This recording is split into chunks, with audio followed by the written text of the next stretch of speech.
Olá, alunos! Olá, alunas! Sejam mais uma vez bem-vindos ao Se Liga na Educação. Eu sou a Débora, professora de Química, e hoje nós vamos finalizar tudo o que nós trabalhamos com o segundo ano, com termoquímica. Então, você, aluno do terceiro ano, que está acompanhando as aulas do Enem, que viu a introdução à termoquímica, hoje nós vamos falar de entalpia de combustão. Então, se você perdeu ali o conceito um pouco sobre entalpia, como que faz os cálculos, como que eu faço o uso do ΔH de formação, como eu faço o cálculo de ΔH de formação, vocês precisam assistir às aulas do segundo ano, ok? Lá eu vou tratar melhor sobre esses cálculos. Agora, se você é aluno do segundo ano e está acompanhando desde a primeira semana e chegou até aqui, então hoje nós vamos finalizar trabalhando com a última semana do PET de vocês, ok? Bom, os objetivos dessa aula é compreender os aspectos quantitativos relacionados com a variação de energia numa transformação química. E de forma mais específica, nós vamos trabalhar com transformações químicas de combustão, ou seja, uma queima que libera calor, ok? Bom, para isso nós precisamos ter alguns conceitos estabelecidos na nossa mente. Então, primeiro, o que é uma entalpia padrão de combustão?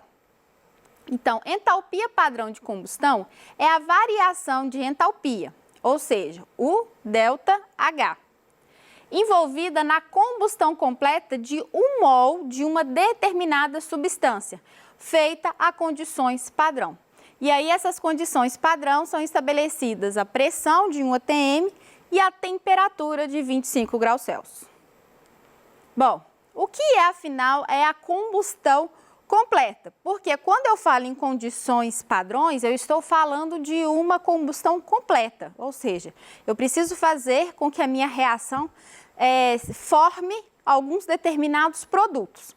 Então, quando eu me refiro a uma combustão completa, se o meu reagente tem carbono, hidrogênio e oxigênio, a formação dos produtos será CO2, que é o gás carbônico, e o H2O, que é a água.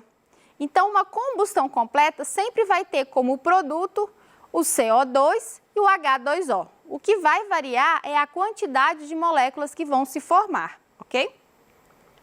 Bom, aqui eu trouxe para vocês alguns exemplos de combustão completa. Então, o primeiro é a combustão completa de um metano, um CH4, ok? Então, o CH4 reage com o oxigênio, com o O2, e vai formar CO2 e H2O, ok? Vai formar 1 mol de CO2 e 2 mols de H2O. Qual que é a energia liberada nessa reação? O ΔH de combustão é menos 890 kJ por mol. Então, ou seja, a cada 1 mol dessas substâncias sendo formadas, quais substâncias? O gás carbônico, né? E a água, eu vou ter a liberação de menos 890 kJ, ok? Então, a combustão completa agora do etanol, que é o nosso álcool etílico. Bom, então aqui eu tenho o álcool reagindo com o oxigênio, vai formar gás carbônico e água. Toda vez que eu tiver, gente, C, H e O nos meus reagentes, eu vou ter então como produto CO2 e H2O, ok? O ΔH de combustão dessa reação é menos 1.366,1 kJ, ou seja, ele libera para o ambiente 1.366 kJ, ok? A cada 1 mol. E combustão incompleta? Então, se eu estou falando de combustão completa, deve ter a combustão incompleta. Então, quando eu falo de combustão incompleta, não é uma reação que parou no meio, não é algo que não terminou. Ela termina, ela finaliza. Mas como produto, eu vou ter a formação de CO, que é o monóxido de carbono, ou a formação de carbono, que é o C, na forma grafite, que seria aquela fuligem. Vocês já viram que alguns escapamentos de carros, caminhonetes, ou até mesmo em chaminés, você vê uma fuligem preta sendo formada? Normalmente aquilo ali é carbono grafite, é aquela fuligem escura que sai da queima de um composto, ok? E aqui eu trouxe para vocês entenderem como que fica o ΔH de combustão, ok? Então, olha só, na combustão incompleta do metano, eu tenho a liberação de menos 520 kJ, quando eu tenho a formação do CO. E quando eu tenho a combustão incompleta do metano com a formação de carbono grafite, eu tenho a liberação de menos 408 kJ. Observe que quando eu tenho uma reação incompleta, eu tenho uma liberação menor de energia do que quando eu tenho uma reação completa, ok? Bom, por que eu falei tudo isso? O Enem, em 2014, ele fez a cobrança de ele fez uma questão ali, né, liberou uma questão ali na prova, que trabalha de forma implícita esses conceitos. Então, nós vamos precisar de entender esses conceitos para realizar esse exercício. Em 2016, ele teve, né, ali uma recorrência de um exercício muito similar a esse. E primeiro nós vamos fazer esse de 2014 e depois eu vou deixar vocês fazerem esse outro exercício, ok? Esse de 2016, que é muito similar. Eu vou dar algumas dicas e vou deixar nos slides para vocês terem acesso e poderem realizar em casa, ok? Então, vamos ler esse de 2014? A escolha de uma determinada substância para ser utilizada como combustível passa pela análise da poluição que ela causa ao ambiente e pela quantidade de energia liberada em sua combustão completa. Então, para que eu tenha uma substância, um produto, para servir de combustível, eu preciso saber o quanto ele polui e preciso saber também o quanto que energeticamente ele é favorável, ou seja, o quanto de energia ele libera. O quadro apresenta a entalpia de combustão de algumas substâncias. As massas molares dos elementos H, carbono e O, que é o oxigênio, são respectivamente iguais. O hidrogênio a 1 grama por mol, o carbono a 12 gramas por mol e o oxigênio a 16 gramas por mol. E aí ele trouxe a tabela. Na tabela vocês vão ter o acetileno, o etano, o etanol, o hidrogênio e o metanol, ok? Aqui nós temos as fórmulas estruturais e temos os valores de entalpia de combustão, ou seja, a quantidade quantidade de energia liberada numa combustão completa dessas substâncias, ok? E aí ele pergunta, levando em conta somente o aspecto energético, ou seja, eu não quero saber se a reação é completa, incompleta, o quanto de CO2 ou CO que vai ser liberado. Quero saber só a questão energética. A substância mais eficiente para obtenção de energia na combustão de 1 kg de combustível é, e aí eu tenho as alternativas. Bom, gente, se eu olhar apenas aqui nas substâncias que eu tenho e ver aqui a entalpia, vocês vão ver que o valor mais energético aqui seria o etano, certo? Ele é o que libera mais energia, 1558. Lembrando que para você fazer essa análise é simplesmente esquecer o negativo e pensar nos valores, ok? Só que ele fala que ele quer saber a análise desses valores em 1 kg de cada substância. E esses valores aqui estão no valor de mol. O mol de cada substância tem massas diferentes, lembra? O mol representa uma quantidade. Então, se eu mudo a minha substância, mesmo que eu tenha a mesma quantidade, eu terei massas diferentes. Então, eu preciso justamente fazer esses cálculos, ok? Então, vamos tentar fazer juntos aqui? Então, o que que nós vamos precisar para fazer esses cálculos? Primeiro, eu preciso que vocês tenham em mãos uma calculadora. Eu vou usar a calculadora do celular hoje. Hoje, meu advento tecnológico ficou em casa. E nós vamos trabalhar, então, cada uma dessas substâncias, tá? Então, primeiro, o que vocês precisam lembrar? Quais são as massas molares de cada um para poder fazer isso, para fazer esse cálculo, né? Então, o hidrogênio é 1 grama por mol, ok? O O, que é o oxigênio, ele é 16 gramas por mol. E o carbono, ele é 12 gramas por mol. Então, vamos começar pelo acetileno, ok?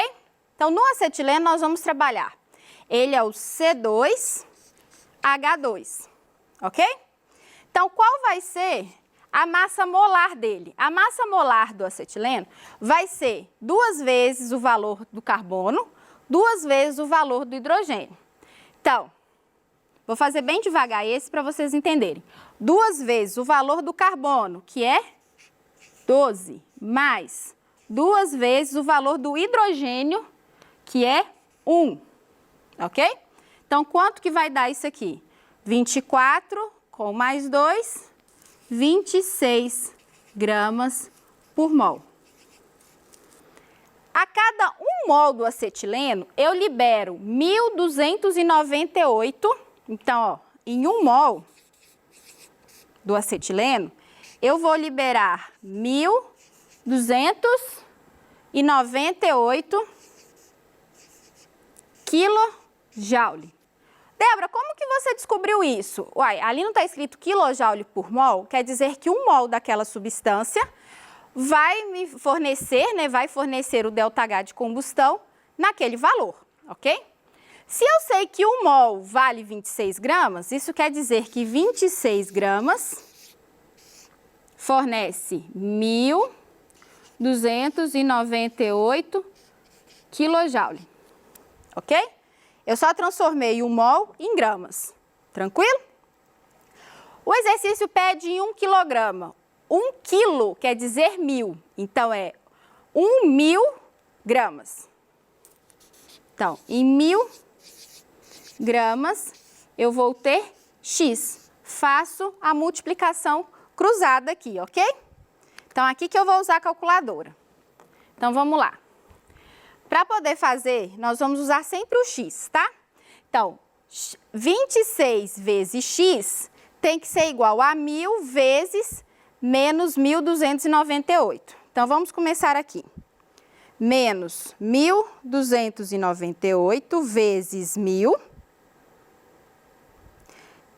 dividido por 26. Então, aqui eu tive a resposta de 49.000, olha como é que é muito, 49.923 quilojoule. Tem os valores aqui para baixo, mas nós não vamos considerar.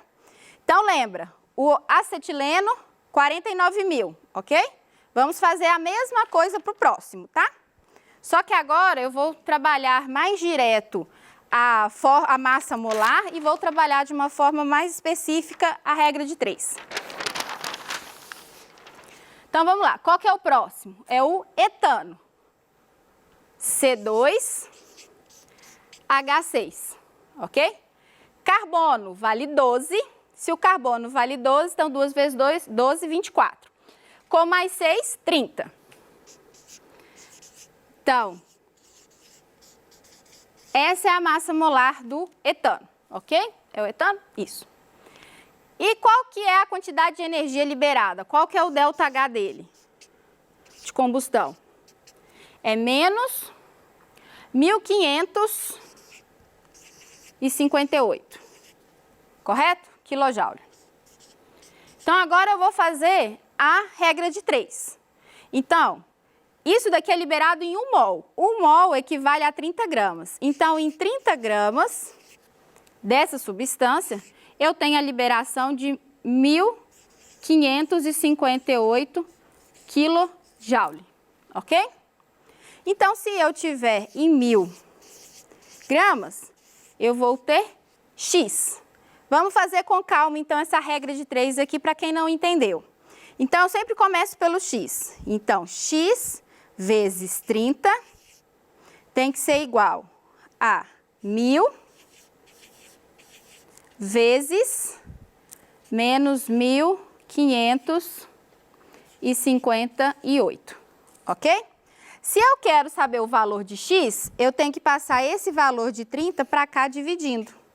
Então, X vai ser igual a 1.000 vezes menos 1.558 dividido tudo isso aqui por 30. Vamos ver quanto que dá? Então, vamos usar aqui de novo a calculadora. Certo? Vamos lá. Então, aqui, 1.000 vezes menos 1.558 dividido por 30. Olha só, esse daqui já tem o valor de menos 51.933. Tá vendo que ele é maior? Então, por enquanto, o etano está ganhando. Agora vamos para o etanol. O etanol, ele já tem o oxigênio.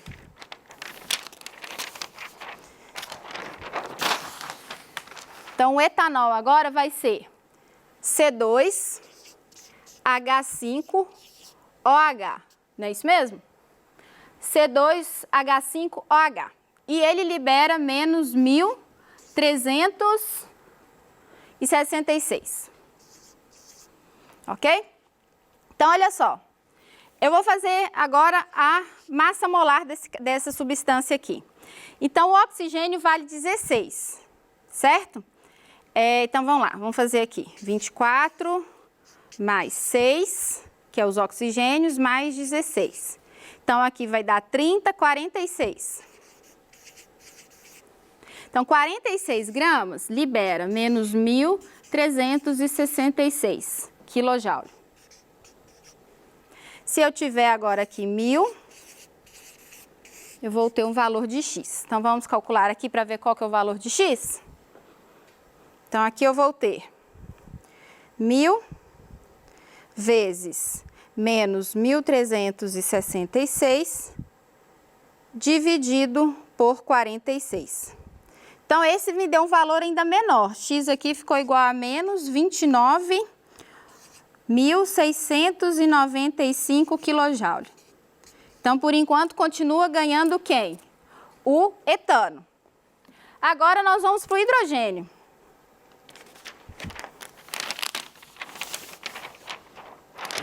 O hidrogênio é o mais simples, né?